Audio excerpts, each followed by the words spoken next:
Hello everyone, welcome to Toyeen Talks. But to all our beautiful subscribers, we say thank you. And if you're new here, we say welcome. Don't forget to hit on that subscribe button and likes, share, and please in the comments below, no derogatory comments. Thank you. Till I'll see you in the next video. Stay safe, stay blessed. I love you all. Bye. Now I get it. Now, ẹni tó dárúkọ yẹn, ṣé òun ló kọ́kọ́ máa ṣe ìgbéyàwó?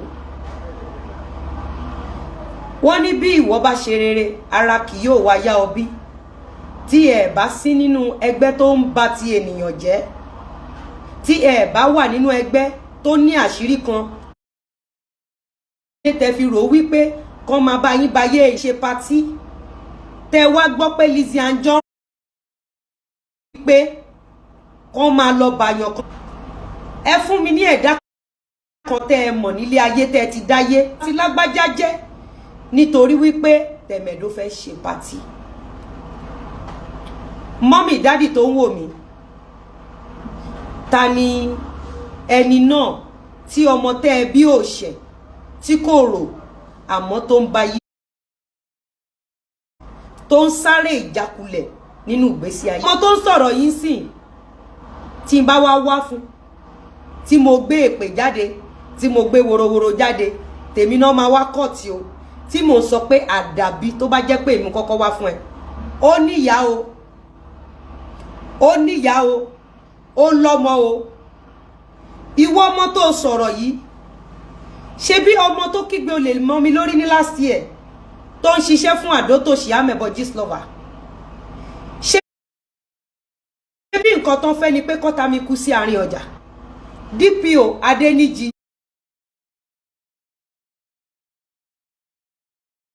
pàkú ni mi lè purọ́ mọ́ òun ló pààkì mi lọ́jọ́ yẹn mo dẹ̀ sọ fún yín pé gbogbo yín tẹ́ lọ́wọ́ sí ọ̀rọ̀ Tom Jones kọ́la kẹ́ ẹ jẹun ọmọ mo ní kò rí jojú ayé yín àwọn ọmọ yín á wá pàdé irú ẹ̀dá bẹ́ẹ̀ bí ti yín nínú.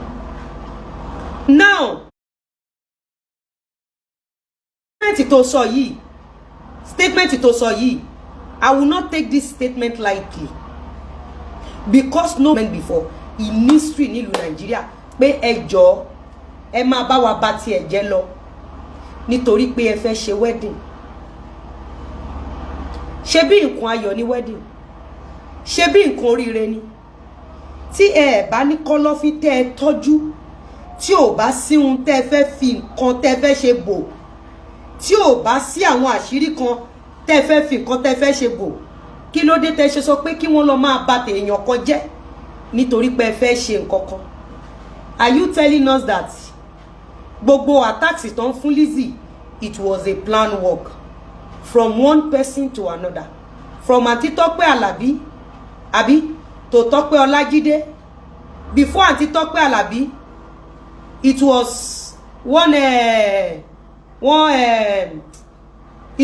man tó ń ṣe advert fún it was Ilorin from Ilorin to Abuja from Abuja to Zone 2 from Zone 2 to Alagbon from Alagbon even to some offices I don't want to mention so it was pre-planned but Obi Kubana ṣe party recently kò dẹ̀ ní kán bóun bá yí ọmọ Ìgbò ẹgbẹ́ òun jẹ́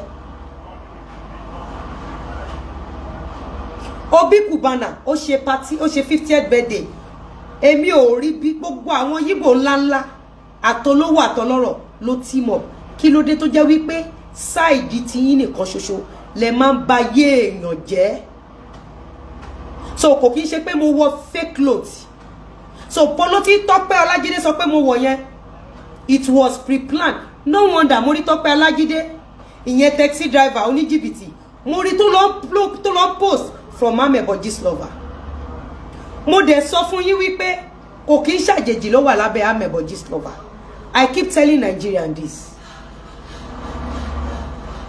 I keep telling so ẹ mọ̀ àbí ẹ mọ̀ sọ fún sister mi pé kó jókòó sínú mọ́tò kó má bọ́lẹ̀ lọ́jọ́ nǹkan ẹ̀yẹ mi ẹ ti rò pé ó má dà lé mi lórí kí Ọlọ́run ọba kó tó palẹ̀ mọ́ ṣéèmù tẹ́ gbé wá kó tó dà lé yín lórí Lawyer Tokunbo, did you listen to this? Let me replay it for you. Báwo ẹni tó ní speaker lọ. Ẹ máa gbọ́, ẹ jẹ́ ká replay mú bọ̀.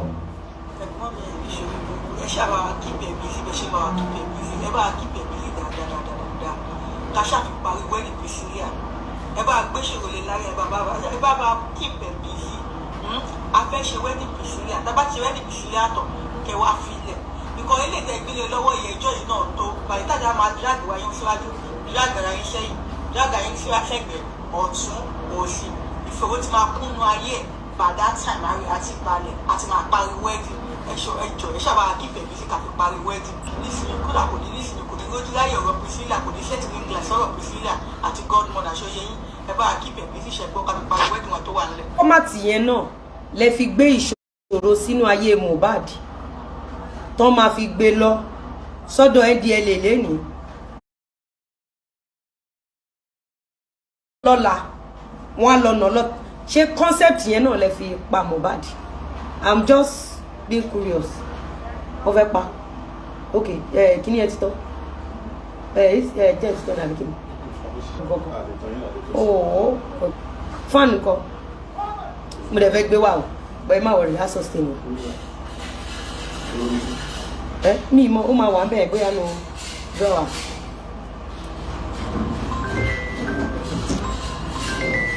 Pé daddy. Ẹ jọ̀ọ́ ṣé tí mi ti pè yín sà. Okay sà. Ẹ máa bá a ṣe owó kan náà sí. Mo máa take video yìí. Ṣó ti yín? Mo máa take it personal. Lawyer Tope, Lawyer Tokunbo, I hope you listening to that. Mo dẹ̀ dúpẹ́ lọ́dọ̀ Ọlọ́run wípé gbogbo ohun tẹ́ gbé pátápátá tẹ́ rò pé ó dàbí ìṣòro níwájú Ọlọ́run ọba. Mo dúpẹ́ pé Ọlọ́run fi ń lànà fún mi ni. So iṣẹ́ tẹ̀yin máa ń ṣe nìyẹn. Bẹ́ ṣe gbé fìtínà yẹn kọ́lọ̀ yẹn náà bẹ́ ṣe gbé fún Ìjẹ̀ṣà nìyẹn. Bẹ́ ṣe kíìpù Ìjẹ̀ṣà bísí tẹ́ lọ gbàgbé ẹ̀ sínú ọgbà ẹ̀wọ̀n nìyẹn. It's okay. Mo kàn dúpẹ́ lọ́dọ̀ Ọlọ́run wípé látijọ́ tí mo ti dáyé èmi Lizzy Anjorin àti àwọn tó súnmọ́ mi kò síbi tí àwọn tó súnmọ́ mi ti sọ wípé ẹ bá wa gbé ìṣòro fún ẹ bá wa kí ìpẹ́ bísí nítorí pé a fẹ́ ṣe party. Nígbà tí mo fẹ́ ṣe birthday mi mo dìídì sọ fún àwọn warriors ni mo ní pé mi ò ṣe party mi ò fẹ́ party ẹ má wá mo tún sọ mo ní mi ní sí nlé ṣe rí tó bá dé level kan nílé ayé wàá realize wípé o need the crowd kó tó jẹyàn. Shori, a very secure woman is a woman that moves alone. A successful minded woman is a woman that sees opportunity in everything. I'm a successful minded person. Mo kàn dúpẹ́ lọ́dọ̀ Ọlọ́run pé mi ò gbọ́ ọ̀rọ̀ sí ẹnu àwọn kan tí wọ́n ní kí n dákẹ́ fún yín. Torí pé tó bá jẹ́ pé mo dákẹ́ níbo ni bá wà. Àwọn kan tí wọ́n ní pé kí n ignore mo imagine tó bá jẹ́ pé mo ignore mo wò pé níbo ni bá wà. Ajide came to say fake ni polomi have been able to wípé irọ́ oní jìbìtì ní Tọ́pẹ́ Ọlájídé. Ọlájídé kò tí ì rí polo yẹn mú síta.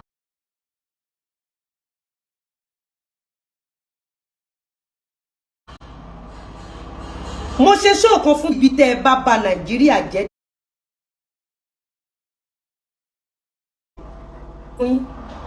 Mo ní ṣé bẹ́ẹ̀ náà ni ò sí ẹ̀dá kankan tó ra Ọlájídé.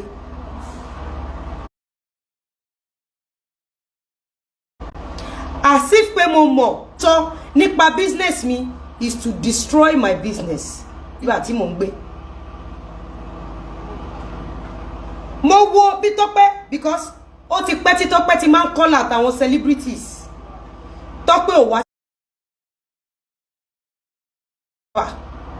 torí pé Tọ́pẹ́ Ọlájídé fúnra rẹ̀ mọ̀ pọ́mọlé ẹlẹ́rù ni mí. Pọ́mọlé ẹlẹ́rù ni mí. Posted me. Tọ́pẹ́ ṣe ó wá lọ save tí amebo ó wá post ẹ̀ sí page. Ibẹ̀ ni mo ti mọ̀ pé Tọ́pẹ́ Adótòṣe amebo gist lover.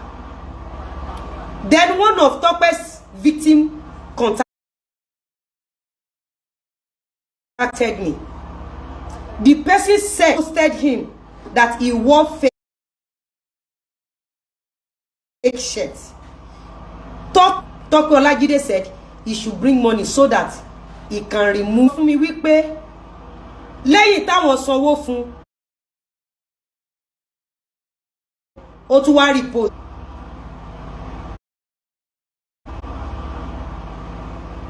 Máa ń gbowó ransom lọ́wọ́ àwọn èèyàn láti bá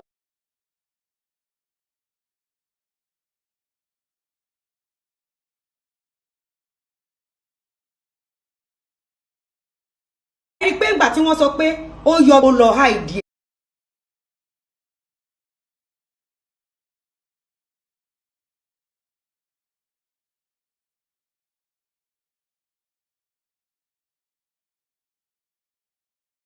ẹni. I wake up this morning, mo busy.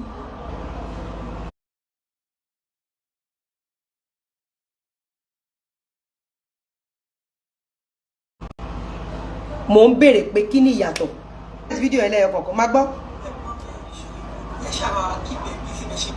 Ó ní pé Tọ́pẹ́ ò ní ṣorí burúkú, ó ti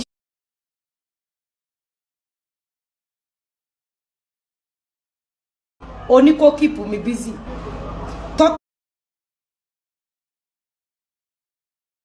Pátápátá tẹ́ ẹjọ́ ń ba yé àwọn sí ẹ̀.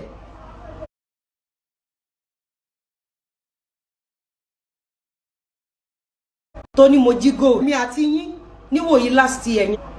Ó dàbí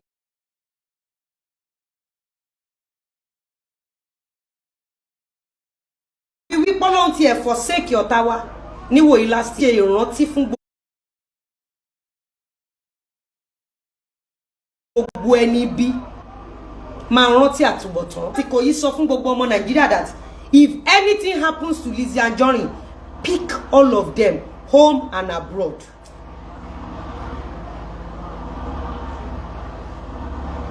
Gbọ́ mi now má gbọ́ ó ní kó keep èmi busy. Má gbọ́ ìwọ ló ní kó keep mi. Ṣé téèyàn bá fẹ́ ṣe party, ṣé èèyàn máa ń ba ayé èèyàn kan jẹ́ nítorí pé ẹ fẹ́ ṣe party ni. So kàn máa ba ayé èèyàn kan jẹ́ kẹ́ni yẹn look bad nítorí pé ẹ tó èékánná ẹsẹ̀ ẹni yẹn. So ẹ máa háyà àwọn tó máa ń bá yín bàyàn lórúkọ jẹ́ ni. Wonderful. Wonderful. Wonderful. Wonderful. Ẹ fọkàn balẹ̀ ṣe bí Tọ́pẹ́ ni. Forget he has posted again. Tọ́pẹ́ is a blackmailer that collects money from people.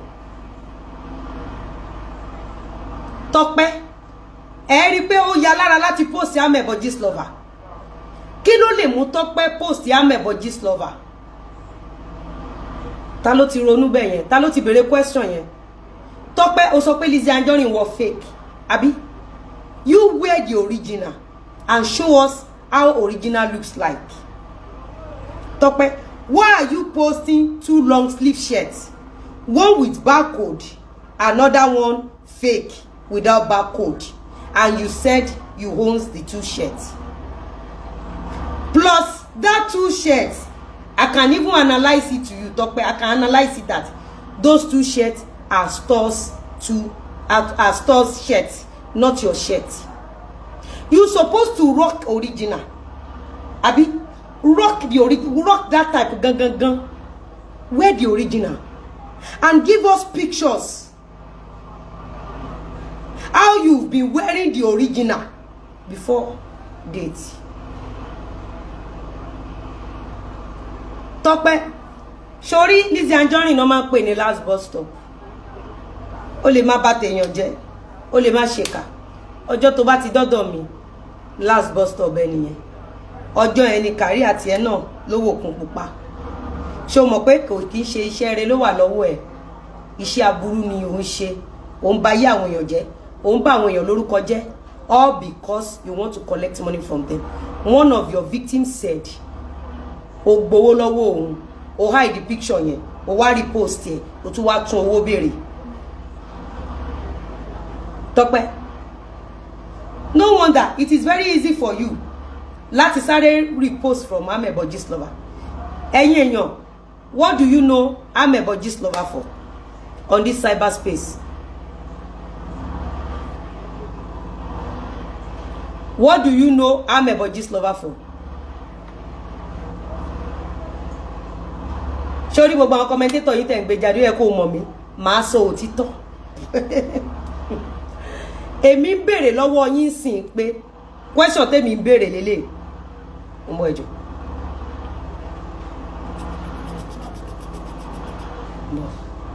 Question kan ni mò ń béèrè. Question kan manager wa. Jọ wá. Wá bá mi ṣe kíní, mo ń bọ̀. Mo ń bọ̀. Ṣe comment yìí fún mi.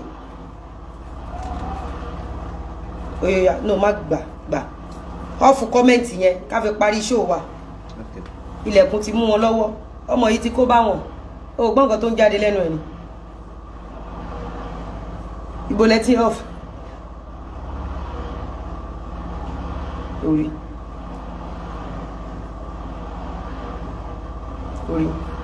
Ọmọ yìí ti kó bá wọn. Taxi driver ògbé tọkọ láìjẹ neatly. Ìrọsẹ̀. Má worry. Má lọ. Ó ṣe. Tó bá rí ṣe kó pè mí. Tọ́pẹ́ career ẹ ó ti wọ demorage báyìí. Career ẹ ó ti wọ demorage. Tọ́pẹ́ àwọn tó kówó fún ẹ tó kówó wọn sá lọ. Àwọn tó rò pé original ni epo máa ń bá yàn rajà tó kówó wọn sá lọ. So you've been with Adotoshi Amebo Gistlover. Ẹ jẹ́ ká máa ṣe analysis lọ. Mo ń gbọ́.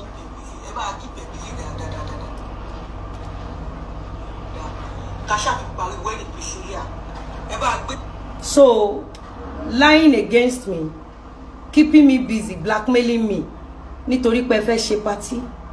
Báwo ló ṣe jọra wọn? Ṣé ńgbà tí èmi fẹ́ ṣe birthday mi, ṣé mo ṣẹ̀ṣẹ̀ rán yàn pé kán lọ bá mi bà tèèyàn jẹ́?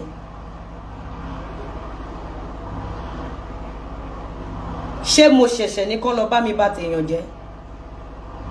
So iṣẹ́ tẹ́ máa ń ṣe nìyẹn, máa ń ba yé àwọn èèyàn jẹ́ nítorí pé fẹ́ ṣe party. Ọlọ́run ò dàbí ènìyàn. So aims and objective yín láti lẹ̀ ni wípé ẹ bá wa keep ẹ busy, ẹ bá wa bà tiẹ̀ jẹ́. Just like what happened at Idumata, ẹ bá wa bà lórúkọ jẹ́, pó jí 90,000 naira gold when a gram of gold was 150. Okay, it was a plan. Okay, ẹ fẹ́ kó look like pé gbogbo àwọn gold tí mò ń lò tí mò ń tà, gbogbo àwọn diamond yẹn, ẹ fẹ́ kó look like stolen gold or diamond. Okay, ẹ má pre-plan gbogbo ẹ̀ ní àbí? Nígbà tẹ́ fẹ́ ṣe party. Ṣé need láti attach party yín mọ́ orúkọ Lizzy Anjorin.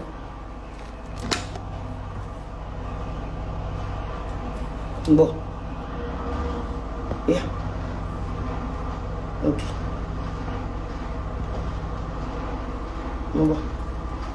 Mo bọ̀ ẹ̀yin èèyàn mi o, mo wà níbí o. Ẹ̀yin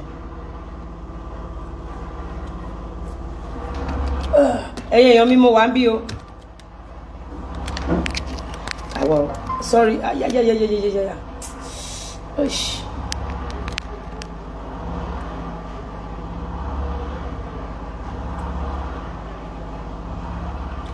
Mo take care.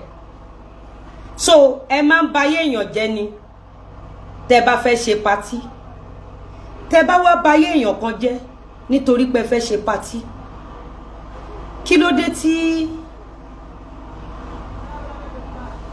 tẹ́ ṣe máa ń bayé àwọn èèyàn jẹ́ tó rẹ́ fẹ́ ṣe party so nǹkan tẹ́ ń sọ nísinsìnyí ni wípé bẹ́ ṣe keep àwọn èèyàn busy pẹ̀lú ìgbésí ayé Mohbad nìyẹn. Now I see. Máa gbọ́ lọ. Ṣé o rí speaker ni? Mo dẹ̀ fẹ́ gbé speaker láàárọ̀ yìí o. Mo gbọ́. Ẹ máa gbọ́ o, ẹ máa gbọ́ o. Ẹ máa gbọ́. Kàṣà fi parí wẹ́ẹ̀lì Priscilla. Okay. Ẹ bá gbé ṣòro lè láyé ẹ bá bá keep ẹ busy. So ẹ̀yin máa ń gbé ṣòro léèyàn láyà ni. Wow. Nítorí pé fẹ́ ṣe party, ẹ máa ń gbé ìṣòro lé àwọn èèyàn láyà. Nítorí pé fẹ́ ṣe party, ẹ̀yin ò kí ń gbé oríire lé àwọn èèyàn láyà. So gbogbo Ìlọrin yẹn it was ìṣòro tẹ́ máa ń package fáwọn èèyàn. Gbogbo àwọn zone 2 gbogbo yẹn it was àwọn ìṣòro tẹ́ máa ń package fún àwọn èèyàn.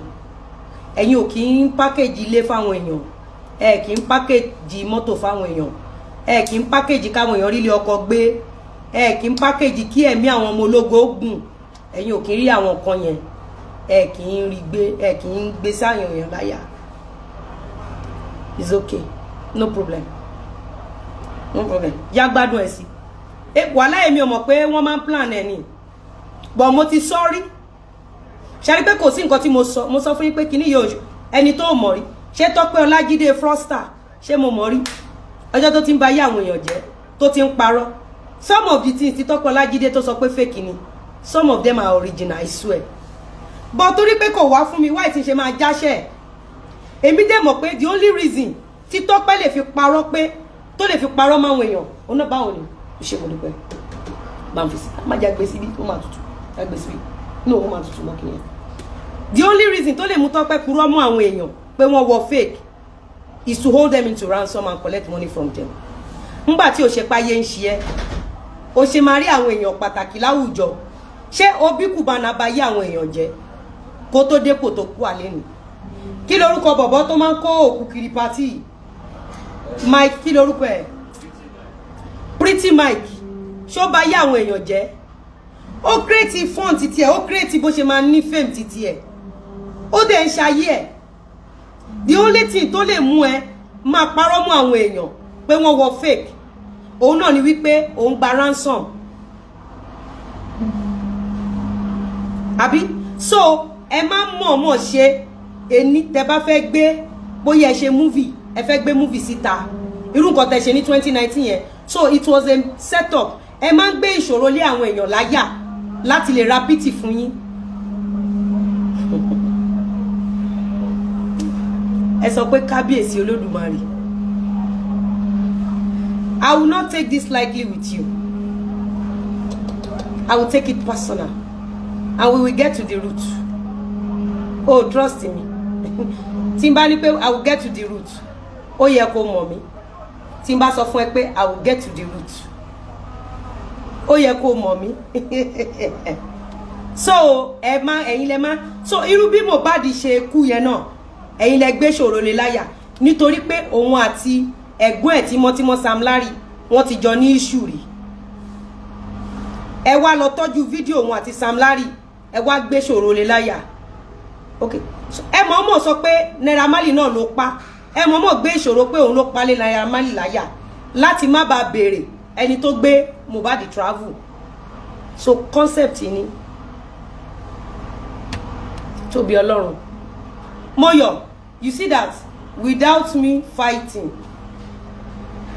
Ó rí pé fúnra rẹ̀ ló sọ bẹ́ẹ̀ ṣe operate. And I'm glad to play this video of yours kí gbogbo àgbáyé gbọ́. Kábíyèsí Olódùmarè. Ta ni ẹni náà tó dàbí àdó tó sínú ayé ọmọ ẹ̀ tí kò tí jẹ́ kó jẹ wọn mọ́? Ta ni ẹni náà tó dàbí àdó tó sí nínú ìgbéyàwó ẹ̀ tí kò jẹ́ kí ìgbéyàwó dùn mọ́?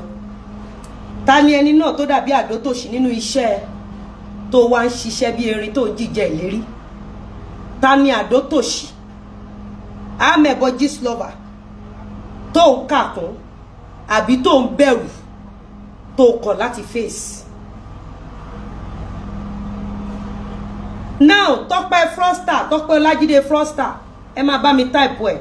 Tọ́pẹ́ Ọlájídé fraudster, Tọ́pẹ́ Ọlájídé fraudster. Nítorí pé Tọ́pẹ́ Ọlájídé fraudster ó ti ń gbé ẹ̀yìn. Ayé rí èmi jù yín lọ náà. Kí ló dé tó jẹ́ pé Tọ́pẹ́ Ọlájídé fraudster kò gbé mi láti jọjọ́ ẹ̀? Ó ṣe jẹ́ pé lẹ́yìn tó gbé yín tó fi yín ṣẹ̀sín. Ó ṣe jẹ́ pé lẹ́yìn tẹ́ ní kí àǹtí Tọ́pẹ́ má bọ́ lẹ́nu mọ́tò allegedly. Ó ṣe jẹ́ pé lẹ́yìn yẹn 4 days after ni Tọ́pẹ́ Ọlájídé fraudster, Italian cleaner, olórí burúkú tó dàbí okó adẹ́tẹ̀ yẹn.